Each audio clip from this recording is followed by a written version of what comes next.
안녕하세요. 25장 13절 같이 한번 읽읍시다. 13절 시작.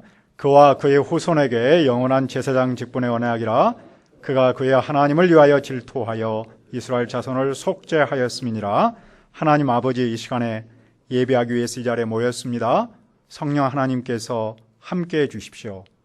우리의 건강을 지켜주시고 또 교회를 교회답게 세워주셔서 우리의 가정과 우리의 캠퍼스와 이 나라, 더 나아가서 온 세상을 구원하는데, 살리는데 써주시옵기를 기도합니다.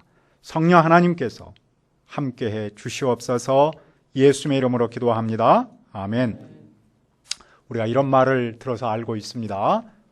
모두가 예할 때, S할 때 아니요, 노라고 말하는 사람은 용감한 사람이다. 어떤 공동체에서든지 분위기에 휩쓸리지 않고 자기 소신을 말하는 것이 만만하지 않다는 것이죠. 또 어떤 점에서는 그런 사람을 통해서 새로운 역사가 일어나기도 합니다. 우리가 이 시대에 성경 선생의 목자로 어떻게 살아야 하겠습니까? 1절을 보십시오. 이스라엘이 시딤에 머물러 있더니 그 백성의 모압 여자들과 음행하기를 시작하니라. 시딤은 이스라엘이 가나안으로 들어가기 바로 직전에 진을 쳤던 것입니다. 그들은 지금 광야 생활을 거의 끝내고 곧 약속의 땅으로 들어가려고 바로 그 순간입니다. 그런데 그들은 모한 여자와 음행했습니다.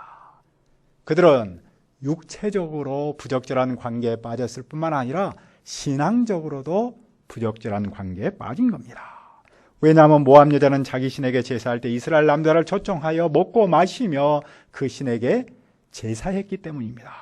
그들은 우상을 섬기면서 쾌락에 빠졌습니다. 그런 모습을 성경은 무엇이라고 표현합니까? 3절입니다.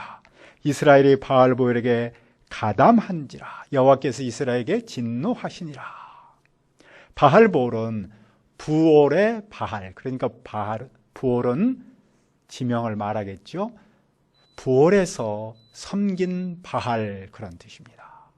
바알은 우리가 이미 알고 있듯이 굉장히 풍요로움을 주는 신으로 알려져 있지 않습니까? 이스라엘은 바알을 섬기는 모한 여인과 한패가 되었습니다. 이스라엘은 깊은 애정을 가지고 바알에 헌신했습니다. 이스라엘은 왜 그랬을까요? 그들에게는 지금까지 인도하신 좋은 목자 여호와가 계신데도 불구하고 왜 바알을 섬기는 그들과 한패가 된 겁니까? 바알은 사람을 감각적으로 만듭니다. 사람들은 바알을 육체적이고 경제적인 웰빙에 직접적인 영향을 끼치는 능력의 화신으로 생각한 것이었습니다. 그들은 바알이 비를 보내서 풍성한 열매를 주고 또 미래를 보장할 것으로 착각했던 겁니다. 그러나 그들이 바알을 섬긴 결과는 무엇입니까? 여호와께서 바알과 한패가 된 그들을 진노하셨습니다. 우상을 섬길 결과는 심판입니다.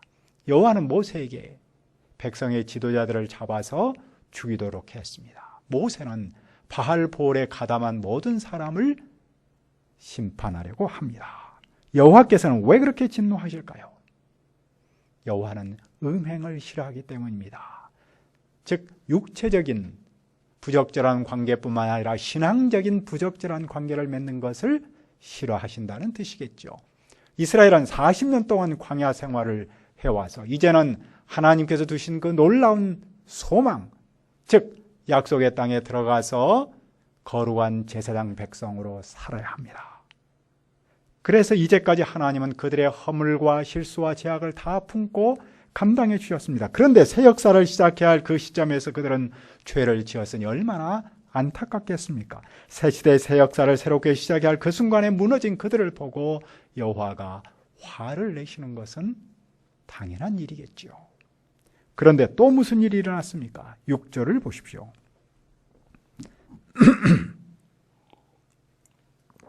이스라엘 자손의 온 회중이 회막문에서 울 때에 이스라엘 자손 한 사람이 모세와 온 회중의 눈앞에 미디안의 한 여인을 데리고 그의 형제에게로 온지라. 온 회중은 여호와의 심판 앞에서 회개하며 울고 있습니다. 두려움에 떨고 있습니다. 그런데 어떤 한 사람이 미디안 여자를 데리고 자기 집으로 들어왔습니다. 모세 앞에서, 많은 회중들 앞에서 그냥 보란 듯이 그 일을 한 겁니다. 한쪽에서는 회개하고 있는데 그는 이방 여인과 죄를 지은 것이죠. 어떤 점에서 심각합니까? 첫째로 그는 여호와께서 진노하신 일에 대해서 전혀 의식이 없습니다. 그는 죄가 무엇인지, 지금 자기가 무슨 일을 하고 있는지, 어떤 잘못을 하고 있는지 아무런 의식이 없습니다. 둘째로 그는 신앙의 순수성을 파괴하고 있습니다. 이스라엘은 신앙의 순수성을 지키기 위해서 이방 여인과 결혼해서는 안 됩니다. 왜냐하면 자식의 혈통은 엄마에 따라서 정해지기 때문입니다. 어머니가 신앙의 순수성, 혈통의 순수성을 가져야지만 그의 아들, 딸도 신앙의 순수성과 혈통의 순수성을 간직할 수 있기 때문이죠. 그런데 이 사람은 그 일을 무너뜨리고 있습니다. 이런 그를 누가 어떻게 처형합니까? 자, 7절과 8절을 우리 다시 한번 읽어봅시다. 7절과 8절 시작.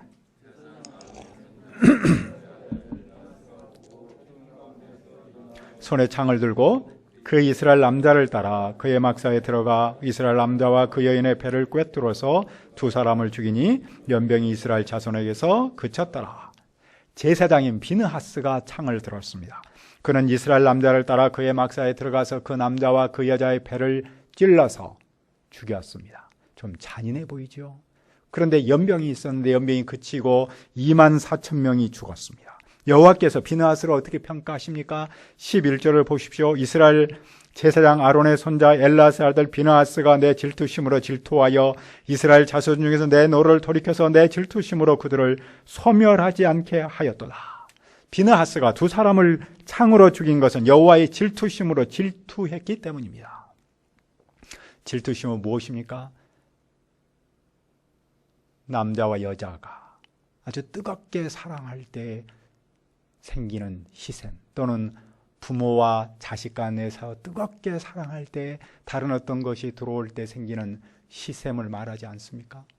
그런데 여호와의 질투심이라는 표현을 쓰니까 좀 우리에게는 낯섭니다. 왜냐하면 그 질투심이 갖고 있는 부정적인 뜻 때문에 그러겠죠. 하지만 이스라엘과 하나님 사이를 우리가 좀 더 생각해 보면 이 희생, 질투심을 이해할 수 있습니다. 하나님께서는 이스라엘의 노예로 있을 때 일방적으로 그들을 구원해서 적과 꿀이 흐르는 가나안 땅으로 인도하고 계시지 않습니까? 그들이 광야에서 어떤 생활을 했든지 어떻게 했든지 하나님은 정말 사랑스러운 어머니처럼 그들을 사랑했습니다. 섬겼습니다. 그런데 이 순간에 그 하나님을 배신하고 다른 신으로 가니 여호와께서 질투하실 수밖에 없습니다. 희생을 할 수밖에 없습니다. 왜냐하면 하나님께서 이스라엘을 너무나 뜨겁게 사랑했기 때문에 그 사랑하셨던 만큼 그 희생 또한 큰 거였겠죠. 하나님은 이스라엘이 혼잡한 여인처럼 살지 않고 순결한 여인으로 살기를 바라기 때문이죠. 그런데 그 희생을 비느하스가 느꼈습니다. 물론 다른 사람도 느꼈었겠죠. 그러나 그 희생, 그 질투심으로 행동을 한 사람은 비느하스 뿐이었습니다. 다시 말하면 비느하스의 그 질투심은 가만히 있을 수 없을 정도로 뜨거웠다는 뜻이겠죠. 여호와의 질투심을 정말로 느끼면 죄를 보고 가만히 있을 수 없겠죠. 뜨거운 열정으로 행동할 수밖에 없습니다. 여호와께서 비느하스와 무슨 언약을 맺습니까? 12절입니다. 그러므로 말하라 내가 그에게 내 평화의 언약을 주리니. 여기서 평화의 언약이라는 것은 비느하스를 보복으로부터 지켜주신다는 뜻입니다. 비느하스에게 평화를 주신다는 뜻입니다. 왜냐하면 당시에는 가족이 살인을 당하면 그 가족이 그 사람에 대해서 복수할 수 있었기 때문입니다. 하나님께서는 비느하스를 여러 모양으로 보호하십니다. 비느하스가 의로운 일을 행했기 때문이겠죠. 하나님은 계속해서 무엇을 약속하십니까? 13절을 읽읍시다. 13절 시작. 그와 그의 후손에게 영원한 제사장 직분의 언약이라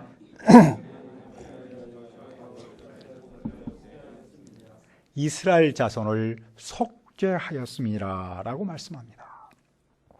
여호와께서 비느하스와 그의 후손에게 영원한 제사장 직분을 보장하는 언약을 세웁니다. 비느하스는 지금 제사장입니다. 그런데 다시 한번 그에게 분명한 약속을 하고 있는 것이죠. 왜냐하면 그는 여호와를 위하여 질투하여 이스라엘을 속죄했기 때문입니다. 속죄란 가린다, 덮어준다는 뜻입니다. 또 화해한다라는 말입니다. 비느하스는 그 사람을 심판하여 이스라엘의 죄를 가린 겁니다. 하나님과 이스라엘 사이를 화해시킨 겁니다. 이 말씀을 통해서 무엇을 배웁니까? 첫째로 한 사람의 질투가 공동체를 살린다는 사실입니다. 비느하스가 죄인을 처형했기 때문에 칭찬을 듣는 것은 아닙니다. 그가 칭찬을 받는 것은 그가 하나님 외에 다른 신을 섬기는 것을 용납하지 않았기 때문입니다. 그리하여 이스라엘의 죄를 가렸기 때문입니다. 그가 여호와로부터 상을 받는 것은 하나님의 심판으로부터 그 백성을 지켰기 때문입니다. 한 사람의 죄 때문에 여호와의 진노가 온 이스라엘에게 퍼질 수 있었는데 한 사람의 질투심 때문에 그 여호와의 심판을 가릴 수 있었던 겁니다. 그는 사람을 죽여서 칭찬받는 것이 아니죠. 그가 칭찬받는 것은 온 백성을 살렸기 때문입니다. 둘째로 하나님께서 그 백성에게 원하시는 것은 순결이라는 사실입니다. 순결은 신앙의 순결을 말합니다. 물론 거기에는 윤리적 순결이 따르겠죠. 그리고 그 순결은 하나님께 대한 사랑으로 나타납니다. 여호와는 이스라엘이 오직 당신만을 사랑하기를 원하십니다. 따라서 이스라엘의 순결이 흔들린다는 것은 그 사랑이 흔들린다는 것이겠죠. 이스라엘이 다른 신에게 마음을 준다는 것은 여호와의 사랑에 대한 배신을 나타내는 것이기도 합니다. 그런 사람에 대해서 여호와는 질투하시고 그 질투는 진노로 나타났습니다. 하나님께서 그 백성에게 원하시는 삶의 모습이 무엇입니까? 그들은 오직 여호와만을 섬기며 여호와만을 사랑해야 한다는 것이겠죠. 말을 바꾸면 그들은 혼합주의를 이겨야 한다는 겁니다. 혼합주의는 무엇입니까? 하나님도 섬기고 다른 것도 섬기는 것을 말하겠죠. 그런데 역사에서 보면 이스라엘은 계속해서 혼합주의에 빠졌습니다. 그들은 하나님도 섬기고 다른 신도 섬겼습니다. 그 때문에 그들은 크고 작은 아픔과 훈련을 받았습니다. 사실 그들이 다른 신을 섬겼을 때는 그들의 미래가 좀 더 좋아지고 그들의 삶이 좀 더 나아지기를 바랐습니다. 그러나 그것은 잘못이었습니다. 오히려 반대였습니다. 그들은 신앙의 순수성을 지키지 못했고 하나님께서 두셨던 거룩한 제사장 나라로서의 사명도 감당하지 못했습니다. 그리고 그들의 삶 또한 더욱 팍팍했습니다. 그래서 하나님은 그들이 오직 여호와 하나님만을 섬기기를 원하십니다. 다른 신이 없어서 여호와를 사랑하는 것이 아닙니다. 다른 신들이 많이 있지만 오직 그분만을 섬기고 그분만을 사랑하기를 바라십니다. 왜냐하면 거기에 생명이 있고 축복이 있기 때문입니다. 오늘 우리에게 주는 의미는 무엇입니까? 현대 사회는 참으로 유혹이 많습니다. 그 유혹의 핵심에는 혼합주의가 있습니다. 즉 하나님도 섬기고 다른 것도 섬기는 겁니다. 이런 모습을 어떤 사람은 보험을 여러 곳에 들면은 이것저것 다 걸려서 훨씬 더 미래의 보장이 된다라고 말하는 것처럼 생각하기도 합니다. 하지만 그것은 대단히 어리석은 일이죠. 그런데도 많은 사람은 그 유혹을 예민하게 느끼지 않고 그냥 시대의 흐름으로 여깁니다. 이 세상의 풍조를 여호와의 마음으로 보고 여호와의 질투심으로 대한다는 것이 참 만만하지 않지요. 좋은 게 좋은 거다. 원칙보다는 은혜를 훨씬 더 강조하는 분위기가 우리 모습 속에 있지 않습니까? 우리는 이런 시대 분위기에서 어떻게 믿음의 순수성, 여호와의 질투심을 갖고 살 수 있겠습니까? 여호와의 마음을 이해하겠죠. 여호와의 마음과 하나가 돼야겠죠. 즉 여호와의 질투심이 나의 질투심으로 다가와야 할 겁니다. 그렇다면 내 생각이나 세상의 렌즈로 세상을 봐서는 안 되겠죠. 하나님의 마음으로, 하나님의 렌즈로 문제를 보고 나의 현실을 바라볼 때 여호와의 질투심이 나의 질투심이 될 수 있는 겁니다.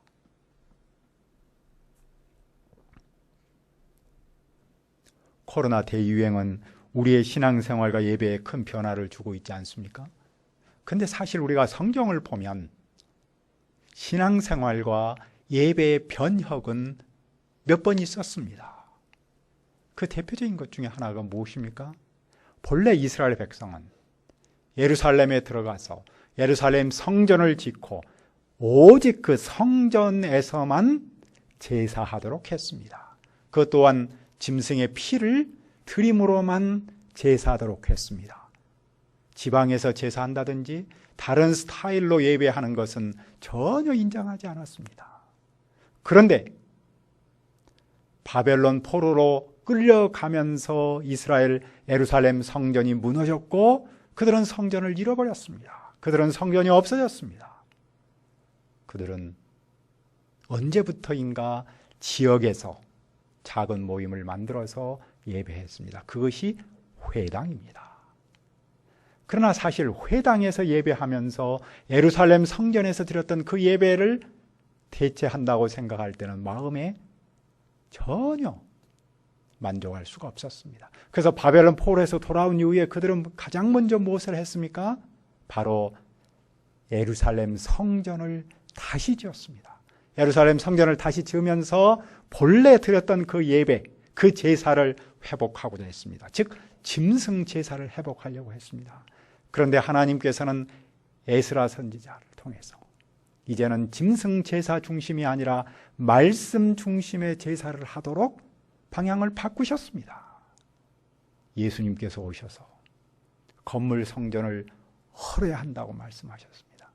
그리고 십자가 부활을 통해서 새로운 성전을 지으셨습니다.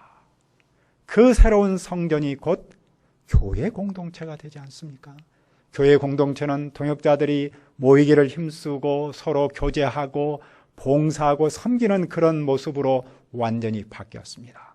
그리고 그 안에서 하나님의 말씀을 선포하고 말씀을 증언하고 말씀대로 사는 말씀 중심의 교회 공동체로 완전히 바뀌었습니다. 그런데 바로 그 교회 공동체가 점점 자라서 오늘에 이르렀는데 그 공동체가 변화를 겪고 있습니다. 그것이 대표적인 것 중 하나가 온라인 예배라고 할 수 있겠죠. 우리는 한동안 공동체 중심의 신앙생활을 했습니다. 그런데 이제는 모이기를 힘쓰는데 불편하고 서로 교제하고 봉사하는 대신에 개인 생활에 힘쓰고 있습니다. 건물과 제도를 내려놓고 교회의 뉴 노멀이라고 하는 새로운 기준이라고 하는 그것에 우리는 적응하지 않으면 안 되는 상황에 이르렀습니다. 이제는 우리 모두가 한 사람으로서 하나님 앞에 서야 합니다. 일부에서는 시대 분위기를 지나치게 앞세우면서 예배당에 모이는 것을 사업적으로만 해석합니다. 그런 부정적이며 극단적 사고를 주장하는 것은 교회의 본질을 왜곡하는 겁니다. 그렇다고 해서 우리가 과거로 돌아가서 과거처럼 예배하는 것 또한 문제가 있습니다. 그래서 우리는 이런저런 환경에 매우 낯섭니다. 그러나 우리는 낯선 환경에 적응하면서 교회의 본질에 맞는 예배의 형식과 내용을 만들어야 할 시점에 이르렀다고 생각합니다. 우리는 고정관념에서 벗어나서 하나님께서 이끄시는 신앙생활과 예배, 하나님께서 우리의 신앙생활과 예배를 어떻게 이끌고자 하시는가를 섬세하게 보면서 이제는 따라가야 할 때라고 믿습니다. 우리는 거리 두기를 실행하고 있는데 이런 말을 강조하지 않습니까? 거리는 멀어져도 마음은 가까이. 생활 속 거리 두기를 실천하더라도 가족 간 마음속에는 멀어지면 안 되고 가까이 하자라고 강조하는 메시지죠. 이 표현을 우리의 신앙생활과 예배에 그대로 적용할 수 있습니다. 우리가 어디 있든지 어떤 형태의 신앙생활과 예배를 하든지 중요한 핵심은 무엇입니까? 바로 하나님과 내 마음이 멀어지지 않고 가까워지는 거죠. 그것이 예배의 핵심이고 신앙생활의 핵심이지 않습니까? 그것이 오늘 우리가 하나님을 온전히 섬기는 하나의 방법입니다. 더 나아가서 우리는 그런 사랑, 즉 그 질투심 때문에 우리의 가정과 공동체 더 나아가서 이 나라를 살릴 수 있다는 사실을 또한 깨달아야 합니다.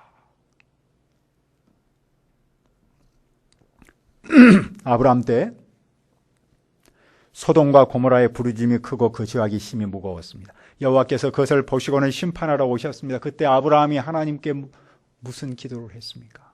하나님이시여, 의인과 악인을 함께 심판하는 것은 부당합니다. 그래서 하나님께서 그러면 이곳에 의인 50명이 있으면 심판하지 않겠다고 했습니다. 아브라함은 그 하나님의 마음을 영접하고 살펴보면서 45명, 그 다음에 30명, 20명, 10명까지 낮췄습니다. 여호와께서는 그런 아브라함의 마음을 받으셔서 그곳에 의인 10명이 있으면 심판하지 않겠다고 약속하셨습니다. 하지만 안타깝게도 그곳에 의인 10명이 없어서 하나님은 소돔 고모라를 심판하셨죠. 우리가 현재 코로나 상황을 보면서 하나님께서 이 세상을 심판하려면 얼마든지 심판할 수 있다는 사실을 깨닫지 않습니까? 정말 한순간에 사람들이 죽어갑니다. 반대로 저는 오늘 말씀을 통해서 여호와의 질투심이 있는 성도가 한 사람이라 있다면 또한 이 세상을 구원할 수 있다는 사실을 또한 배웁니다. 예수님은 제자를 향해서 이렇게 말씀하셨죠. 너희는 세상의 소금이다. 너희는 세상의 빛이다. 무슨 말씀입니까? 12사도 12제자가 있다면 세상은 병들지 않는 것이고 세상은 어둡지 않는다는 뜻입니다. 다시 말해서 어떤 세상도 구원할 수 있고 살릴 수 있다는 뜻이지 않습니까? 교회가 세상에서 소금과 빛으로 산다면, 즉 여호와의 질투심으로 무장한다면 이 세상을 살릴 수 있지 않겠습니까? 우리가 이 시대에서 성경 선생의 목자로 산다면 나는 물론이고 우리의 가정과 우리의 캠퍼스와 이 나라 안이 더 나아가서 온 세상을 살리는 일에 쓰임받을 수 있지 않겠습니까?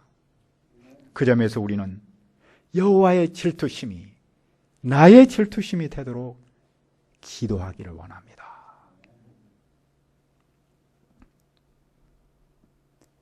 비느하스의 손에 죽은 사람이 누구입니까? 이스라엘 사람도 족장의 지도자였고 또 그 여자도 미디안 사람의 지도자였습니다. 지도자가 하나님의 뜻에 더 합당하게 살아야 했는데도 불구하고 그러지 못했습니다. 여호와는 그런 미디안을 쳐 죽입니다. 왜 그렇습니까? 18절을 읽읍시다. 시작. 이는 그들이 속임수로 너희를 대적하되 보올의 일과 미디안 지휘관의 딸 곧 보올의 일로 연병이 일어난 날에 죽임을 당한 그들의 자매 고수비의 사건으로 너희를 유혹하였습니다. 여호와께서 미디안을 치신 이유는 그들이 이스라엘을 유혹했기 때문입니다. 이스라엘을 비극으로 몰아넣었기 때문입니다. 하나님은 그 백성이 잘못하면 꾸짖습니다.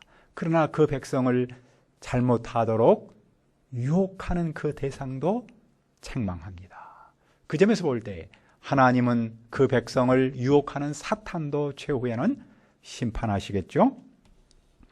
모두가 이해할 때 아니라고 말할 수 있는 그 사람, 모두가 세상 풍조대로 살지라도 여호와의 질투심으로 사는 그 한 사람이 얼마나 소중합니까?